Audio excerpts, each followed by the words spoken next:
Greetings, ladies and gentlemen. Today's presentation is entitled True Knowledge. We're going to discuss some obscure mystical passages in order to gain some insight into them. Specifically, we're going to discuss a particularly obscure passage from the 2nd century Gnostic text called the Apocryphon of John, or the Secret Book of John. Now, 4 versions of this text have been found, and in the longer versions within Nag Hammadi Codexes 2 and 4, Christ the Son declares, "I am the perfect pronoia," with the Greek word pronoia meaning forethought. So what could this possibly mean? Well, as we unfold this concept, it gets even more mysterious because there is another Greek word that translates as forethought. That word is Prometheus. Well, wait a minute. If you study comparative mythology, you'll almost always find that Prometheus is equated with Lucifer. So is this passage in the Apocryphon of John elucidating that Jesus is Lucifer? Now, on its surface, this statement seems both far-fetched and absurd, as even a cursory reading of the New Testament discloses that Lucifer is certainly the adversary of Jesus. Yet people have noticed comparative passages that allude to this possibly having some sort of truism within it, with the most commonly cited passages being Isaiah 14:12 and Revelation 22:16, where Jesus and Lucifer are both equated with the morning star. Moreover, here I was able to show you a passage within the Apocryphon of John that equates Jesus as the perfect Prometheus, which is a Greek deity almost, if not always, associated with Lucifer. So in order to solve this conundrum, let's take a look at the details within the Promethean story. Now, the story of Prometheus reaches back to the beginning of Greek mythology. Prometheus was the Titan of fire, and the son of Iapetus, who is Jupiter, and Clymene, who is Venus. Now, there are a few versions of the story, but in general, Prometheus helped Zeus during the War of the Titans. Later, Prometheus pulled a trick on Zeus at a banquet, so Zeus retaliated by planning on killing all of mankind. So Prometheus stole the fire of Zeus and brought it down from Olympus to Earth in order to give to humanity. It is important to note that the Greek stories make it clear that it wasn't a physical fire, but rather a fire in the form of knowledge of the civilizing arts, such as writing, medicine, mathematics, astronomy, metallurgy, architecture, agriculture, science, and technology. In other words, just like the serpent in the Garden of Eden, the adversary gave mankind knowledge. However, Prometheus's punishment was much worse than to crawl on his belly. Prometheus was sentenced by Zeus to eternal torment for his transgression. Specifically, he was bound to a rock whereupon Zeus's eagle would descend every day and tear out his liver, only to regrow overnight in a never-ending cycle. In Hesiod's version, Prometheus was eventually freed by Heracles, a hero later to be known as Hercules. And a final key to summarize is that Prometheus alludes to having a secret that promises to give him power over Zeus. And this secret in the writings is never revealed. So let's take this journey together and see if we can discover his great secret. So the first thing to understand is that while the Greek stories paint a wonderfully imaginative and elaborate visual, such as the scene you see here with Zeus's eagle about to rip out the liver of Prometheus, if you shift your thinking, you'll find that Prometheus is indeed forever bound to a rock, just as the Greeks told you. That rock is the earth, with Prometheus being one of many renditions of the cosmic man. Now, as we hold on to this mental imagery, we can simultaneously descend into the fractal of the specific zodiacal signs where we find the details of the Promethean story illustrated in the oppositional signs of Virgo and Pisces. So let's begin with Pisces.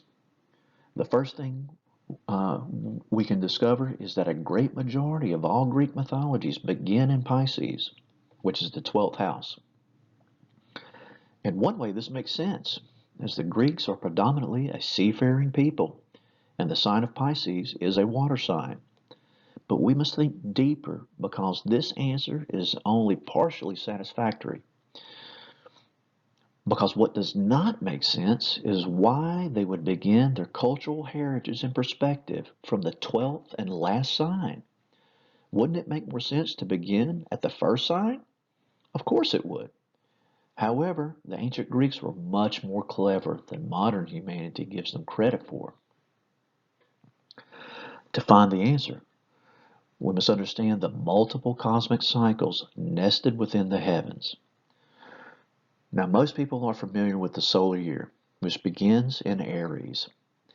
And the next cycle we find is the galactic year, most commonly known as the Great Year, which begins in Aquarius.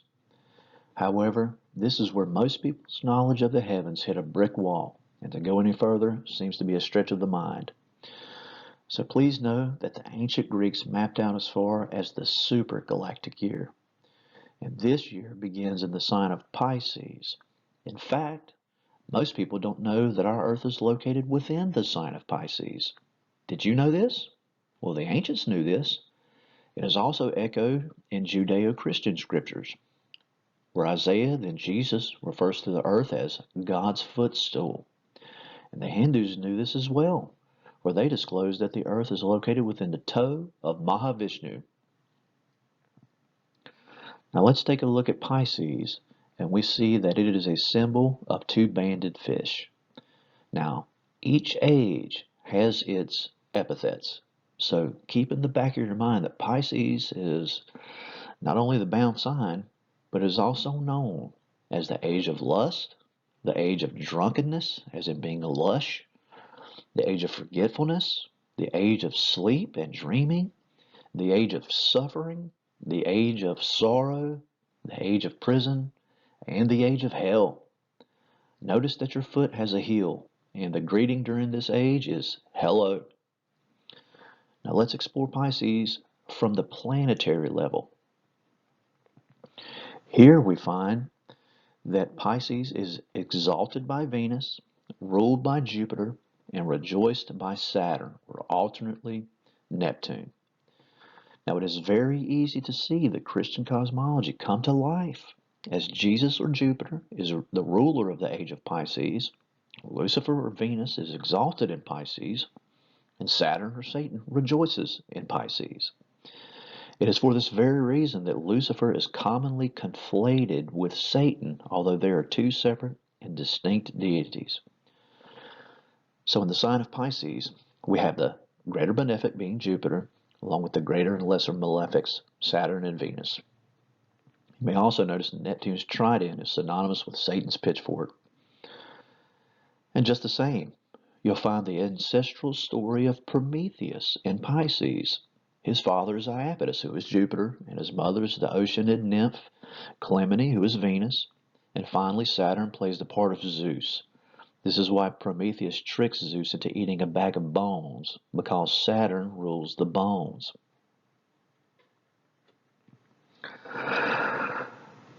Now let's take a look across the wheel to the house of Virgo, and you'll find the remainder of the Promethean story. She rules the belly, and Zeus's alternative to the bones was meat stuffed in a bull's belly. How succinct that the virgin sign rules the belly. And in Christian cosmology, this is clearly the pregnant Virgin Mary who gives birth to Jesus on August 29th, as this is the fulcrum of the solar analemma. It's also the same day that John the Baptist is beheaded, the day that Jesus began his ministry, the birthday of Thoth, and many other astrotheological correlations. Now, the entirety of the cosmic man is Prometheus in the macrocosm. Yet as we descend into the fractal, you'll find that from the planetary point of view, Mercury is Prometheus. They're both divine tricksters, they're both the herald and messenger gods, and they both bring knowledge to mankind. And Mercury happens to be the ruling planet of Virgo.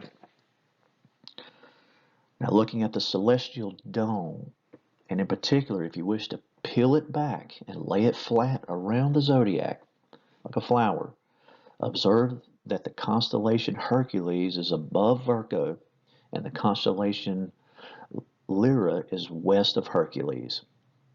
Now, lyre is depicted as a musical instrument called a lyre, often held by an eagle. And in the Orphic mysteries, it was Hermes who made this magical instrument for Orpheus. Now, lyre is also known as Zeus's eagle, and as the eagle, or alternately a vulture, is usually depicted in a diving position. And while this cosmic man isn't exactly depicted to proportion, if it were, you would see that lyra intersects with the liver of the cosmic man, the liver being located in the right upper quadrant of the abdomen below the diaphragm. So here he is, folks. Here's Prometheus and his entire story with all the characters. Here's Prometheus bound to the rock with Zeus's eagle tearing out his liver in a never-ending cycle. Here's Heracles, or Hercules, eventually killing the eagle and freeing Prometheus. And synchronistically, here's the story of Prometheus, the story of Jesus, and the story of Orpheus. And if you find this amazing, then take a look at this. Look at the corollary symbology found within these signs. Notice that the symbol for Hercules is the exact reversed symbolism of Pisces, whereas the Piscean sign has feminine curved columns and a masculine linear crossbar. The sign of Hercules is exactly opposite, with masculine erect columns and a feminine crossbar. Or how about Venus and Mercury, who are stylized mirrors of one another, Venus's symbol being known as the hand mirror. And Jupiter, the greater benefic, and Saturn, the greater malefic, are stylized mirror inversions of one another as well. Ask yourself, who could be clever enough to have created this? By the way, Orpheus's magical lyre was created from a turtle shell, and Virgo's an earth sign.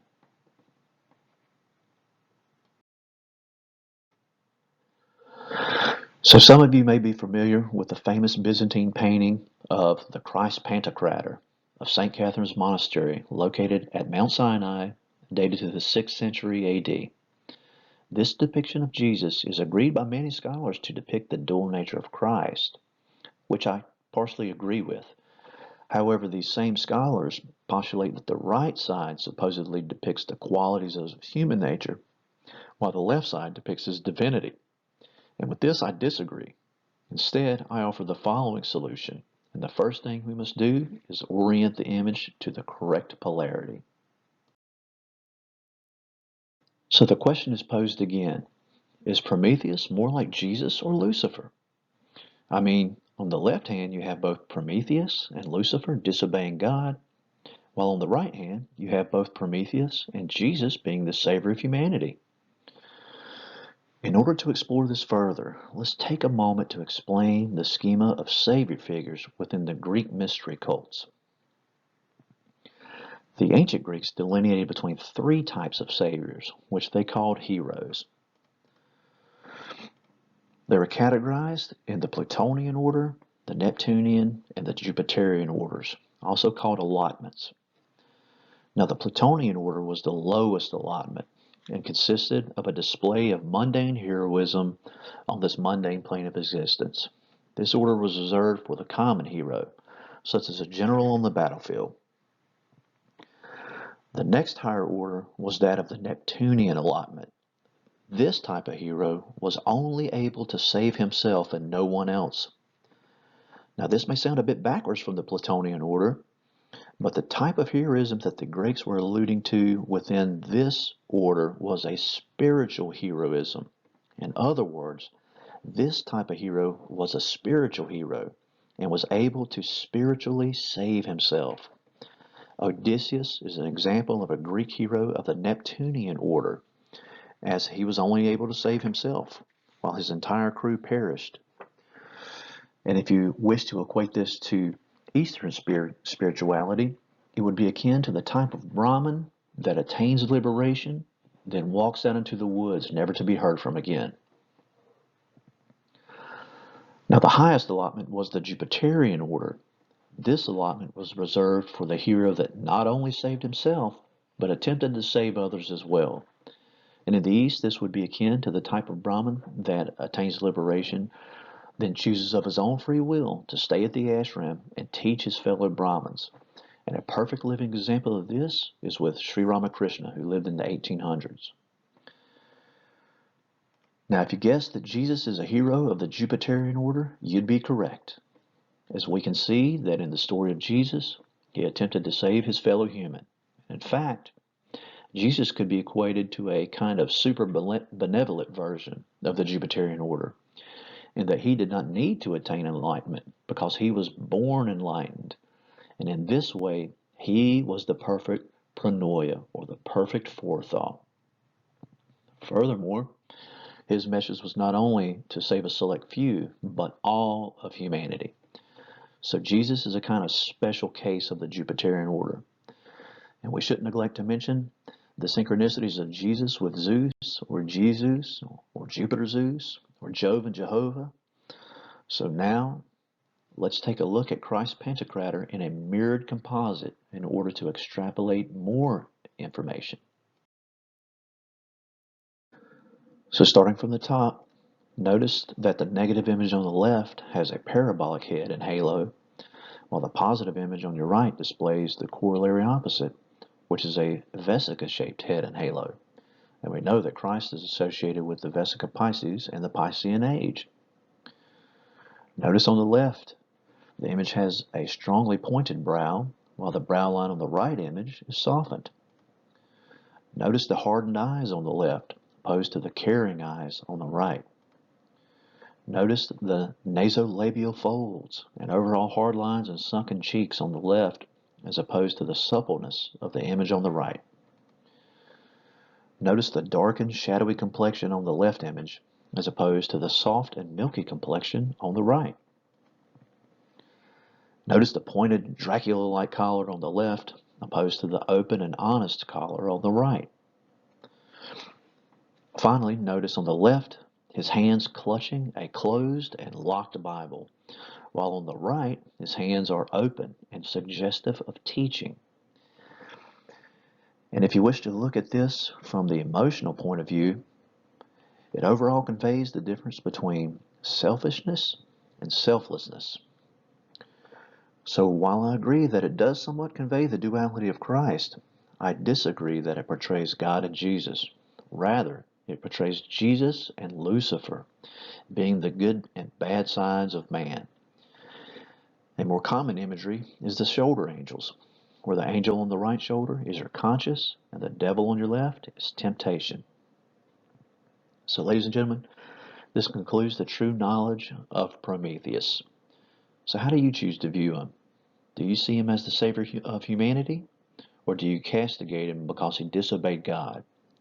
Well, before you answer, perhaps I can clarify your thoughts by disclosing Prometheus's great secret that promised to give him power over Zeus.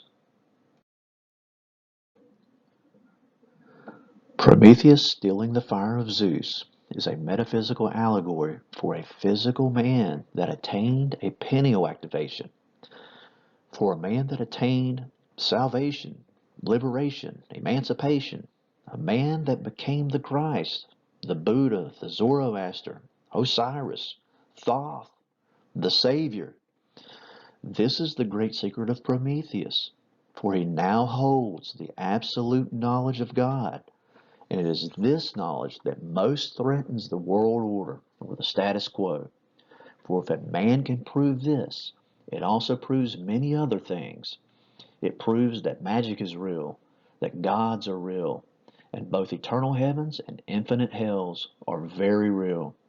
It proves that you do have a soul, and you are assuredly held accountable for your actions.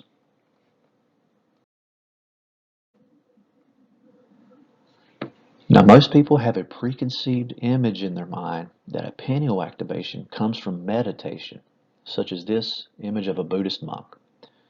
There's even a Zen Buddhism school that taught that all you have to do is exactly nothing more than sit to attain enlightenment.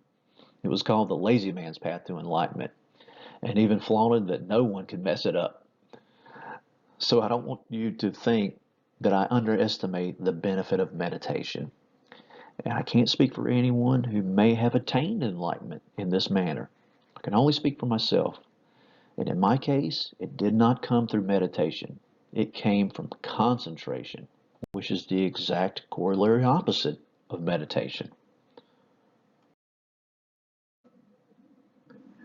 And to be specific, it came from the most severe concentration that was brought on by my own personal suffering. Somewhere I realized that slowly over the course of my lifetime, I had silently built my own prison, my own mental hell. I was lost deep in the dark and tangled wilderness. I didn't like the wretched man who stared back at me in the mirror. I felt like I was permanently stained with sin and I couldn't scrub it off. I felt diseased, like I was rotting. And the only thing that promised me certainty was that there was no cure for this type of spiritual malady. I was utterly despondent and distraught. I found that this type of suffering causes a severe self-reflection. And going within means you have to face your darkest demons. And somewhere I had resolved to solve the mysteries of my own heart or die trying. So people know this as the dark night of the soul, but it was really more like a dark decade of the soul. For years I fought every delusion I was under to the point of complete physical and mental exhaustion. Gold lost its luster and jewels no longer sparkled. Lust itself became a recognized curse. Even food became unappetizing. The busyness of the world was a burden, and I was disillusioned with it. I was devoid of happiness because I realized that the only thing that could offer me true nourishment was to know God. Not believing in God, but actually knowing God. Looking back over the course of time, one by one, all of my appetites fell away until there was no desire left within me, only excluding the desire to know God. I prayed and I prayed some more. I begged and I pleaded. I even tried to bargain with it. Anything to quell that burning desire within my heart to remove the crushing feeling of spiritual abandonment. And at the lowest point, something happened.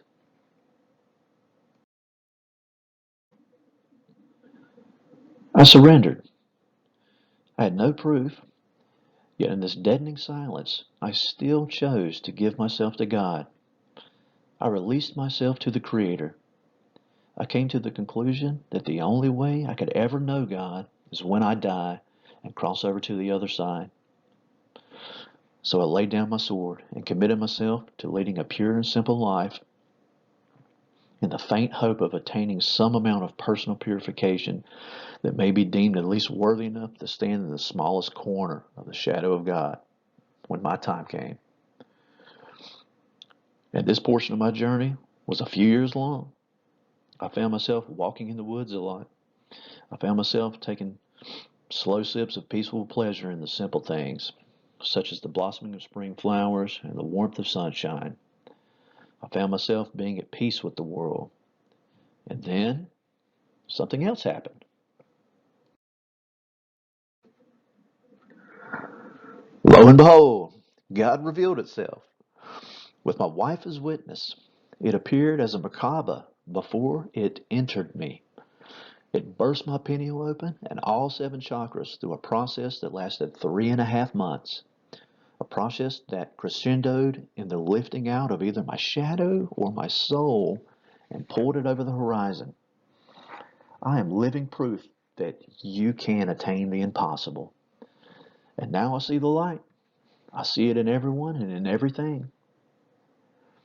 So if you understand this, know that the great secret of Prometheus is the process of ascension that culminates in a pineal activation and the bestowal of the residual knowledge of God. So in regard to Prometheus, let's clarify something.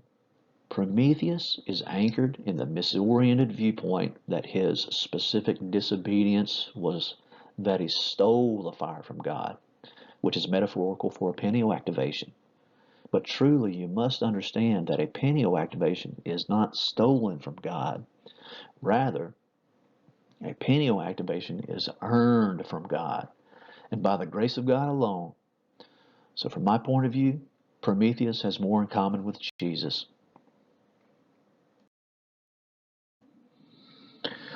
And the ancients knew all of this as well. Here's a depiction of a pineal activation in a petroglyph discovered at Lake Christina, British Columbia, Canada, on your left. And on the right is a geometric depiction of a pineal activation found in a crop circle. The imagery for this process is scattered all over the world.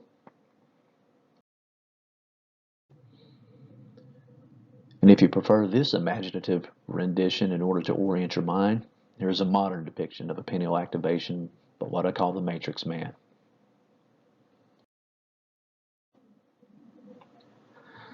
For the ultimate simplification, this childish point of view is the most basic depiction I can think of for a pineal activation.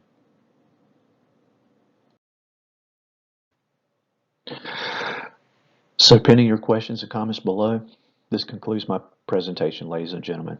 Thank you very much for your time.